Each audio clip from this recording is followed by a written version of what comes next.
نبی صلی اللہ علیہ وسلم دنیا کا سب سے مشکل ترین کام لے کر اٹھے تھے، اور اس کام کے لیے آپ نے اپنا سب کچھ کھو دیا تھا، ہر طرح کی قربانیاں کی.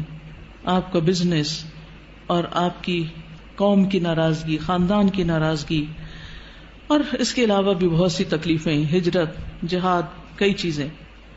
اور آپ کے بعد جو بھی اس راستے پہ چلتا ہے اس کو مشکلات آتی ہیں، کبھی معاشی پریشانی آتی ہیں، کبھی اولاد کا مستقبل تاریک نظر آتا ہے، کبھی لوگ ناراض ہوتے ہیں، رشتہ دار ناراض ہوتے ہیں، کبھی ساتھی کم ہو جاتے ہیں. ایسی صورت میں انسان کو کبھی بھی گھبرانا نہیں چاہیے. یہاں نبی صلی اللہ علیہ وسلم کو تسلی دی جا رہی کہ ہم نے آپ کو کوثر عطا کی ہے، لہٰذا آپ شکرانہ ادا کیجئے، نماز پڑھیے، قربانی کیجئے.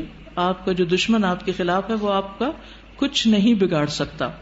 حضرت انس رضی اللہ عنہ کہتے ہیں کہ آپ ہمارے درمیان مسجد میں تشریف فرما تھے کہ آپ پر ہلکی سی اونگ طاری ہو گئی. پھر آپ نے مسکراتے ہوئے سر مبارک اٹھایا تو ہم نے عرض کی کہ آپ کیوں مسکرا رہے ہیں؟ آپ نے فرمایا انزلت علی آنفا سورۃ، میرے اوپر ابھی ابھی ایک سورت نازل ہوئی ہے. پھر آپ نے بسم اللہ پڑھ کر سورت سنائی، اور سورت سنا کر فرمایا اتدرون ما الکوثر، یعنی تلاوت بھی سنا دی اور پھر وضاحت بھی ساتھ ہی کر رہے ہیں، تعلیم دے رہے ہیں. کیا تمہیں معلوم ہے کوثر کیا ہے؟ تو لوگوں نے عرض کیا اللہ اور اس کا رسول ہی بہتر جانتے ہیں. فرمایا وہ ایک نہر ہے جس کا اللہ نے مجھ سے وعدہ کیا ہے، اس میں خیر کثیر ہے. اس نہر میں کیا ہے؟ خیر کثیر ہے. در حقیقت یہ ایک حوض ہے جس پر میری امت قیامت کے دن آئے گی، اس کے برتنوں کی تعداد آسمان کے تاروں جتنی ہوگی، اور اس سے کچھ لوگوں کو ہٹا لیا جائے گا تو میں کہوں گا کہ یہ میری امت ہے. تو مجھے بتایا جائے گا کہ آپ کو نہیں معلوم کہ آپ کے بعد انہوں نے دین میں کیسی کیسی نئی چیزیں نکال لی تھی. صحیح مسلم کی روایت ہے. بہرحال سورت کا محور یہ ہے، مرکزی مضمون یہ ہے کہ آپ صلی اللہ علیہ وسلم پر نعمتوں کا ذکر ہے، آپ کے مقام کی فضیلت کا بیان ہے، اور اس کے بعد آپ کو کیا کرنا چاہیے اس نعمت اور فضیلت کو پا کر، اس کا ذکر ہے کہ آپ شکرانے کے طور پر اللہ کی عبادت کریں اور بندوں کے حقوق کا خیال رکھیں. اس میں ہم دیکھتے ہیں کہ پچھلی صورت میں 4 چیزوں کی بات تھی، یا 4 خاص باتیں تھیں، جس میں سب سے پہلے تو بخل کا ذکر تھا کہ ایک شخص یتیم کی ضرورت پوری نہیں کرتا، مسکین کی نہیں کرتا، ان کو ذلیل کرتا ہے. دوسری چیز نماز میں غفلت کی بات تھی. تیسری چیز دکھاوے کی بات تھی. چوتھی چیز یمنعون الماعون، لوگوں سے خیر روکنے کی بات تھی. اس صورت میں 4 چیزوں کے کرنے کی بات ہے.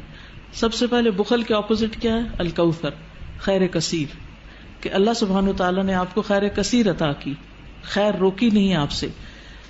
نماز سے غفلت کا علاج کیا؟ فصلی، نماز پڑھو. دکھاوے کا علاج کیا؟ لربک، اپنے رب کے لیے پڑھو.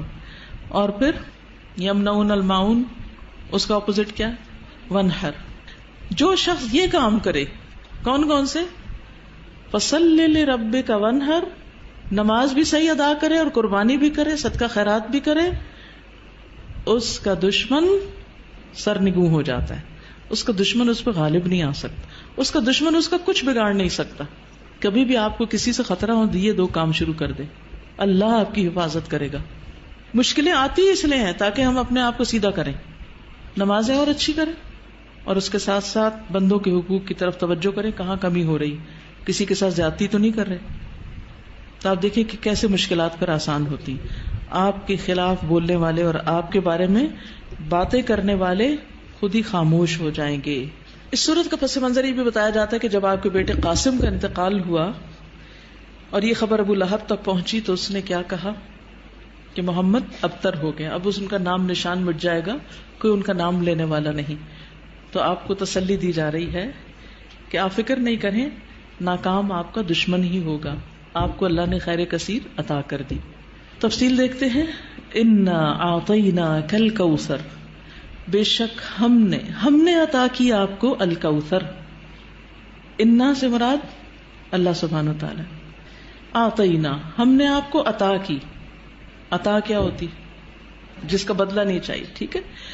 الکوثر، کوثر، الکوثر جو ہے یہ جیسے میں نے پہلے بھی عرض کیا، ایک ہے خیر کثیر، کثرت سے خیر عطا کی، بہت زیادہ بھلائی، بہت نعمتیں آپ کو عطا کی.